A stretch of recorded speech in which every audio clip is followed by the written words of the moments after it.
Decades have passed since the May 18th Democratic Movement. Much of the details of the historic uprising by ordinary citizens that involve brutal violence and suppression remain hidden or distorted. Unshin sheds light on efforts to reveal what exactly happened on that fateful day in 1980. Some 270 kilometers from the capital Seoul, in the nation's southwest, a city that's a symbol of the pro-democracy movement. Gwangju made global headlines in 1980 for the May 18th democracy movement, a civilian demonstration against the newly installed military government of Chun Doo-hwan. But the peaceful demonstration was put down by some 20,000 troops sent by the regime. Beaten, tortured, and gunned down by their own military, more than 150 civilians died and 3,000 were wounded.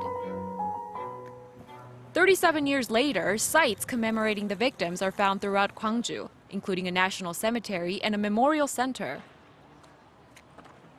But many who lived through that history say that the full truth of the crackdown has never been revealed. Fact-finding continues by the city, its residents, and people from outside the community. Most recently, new revelations about the army's use of force against citizens. American journalist Tim Sherrock, who briefly lived in Korea as a child, has a lifetime's worth of records collected about the May 18th movement. He shared his latest discovery from official U.S. documents that had been kept classified for decades. U.S. military intelligence had extensive information about the Chun Doo-hwan group. Despite all this information about what happened, the U.S. decided on May 22, 1980, to use military force to end the Gwangju uprising.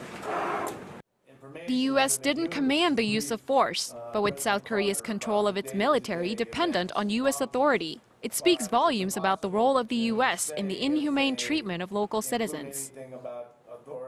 The U.S. had received inaccurate information from Korea, including many false reports. For example, that students were holding provincial government officials hostage. The U.S. officials had actually known that the documents that they were receiving from Korean officials were false documents. These were distorted reports. And yet they still sided with Chun Doo-hwan. Why?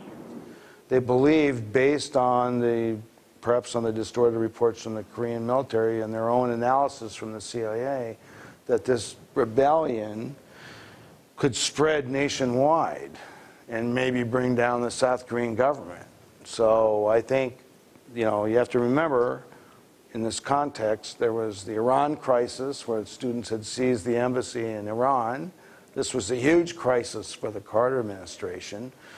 They did not want to have another national security crisis in Korea. They decided the Korean military was the only force here that could preserve stability.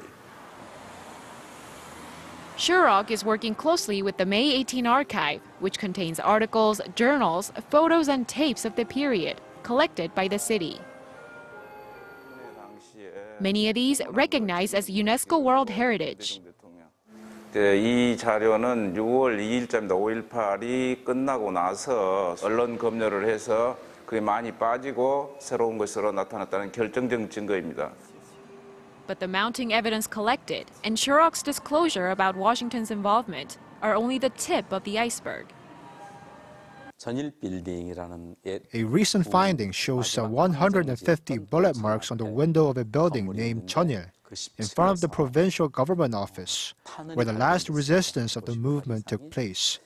Upon our request, the National Forensic Service confirmed those were fired from a helicopter. To continue digging up facts about the movement, we need to work with the government. And I hope U.S. officials will cooperate by unveiling their confidential documents. On May 18th this year, in front of the victims and their family members, the newly elected President Moon Jae-in vowed to widen the probe to set the record straight about incidents that happened to the movement. Although there's still so much left to be unraveled about the social and political aspects, efforts by the community and an independent probe are expected to pick up momentum under the new administration. Efforts to verify the facts of the Gwangju democracy movement have been made in the past, but what's different this time is that we're beyond the point where the investigation results could benefit a certain political party. Now it's solely about learning what really happened in May 1980 and how some aspects of the movement were twisted and censored. Every year, some 60,000 visitors from all over the world come here to the May 18th National Cemetery to pay their respects to the victims who died fighting for democracy. And the need to dig deeper into what happened in 1980 lies right here, as it represents Koreans' desire for democracy and the people's determination to avoid making the same mistakes again. Unshin, Arirang News, Gwangju.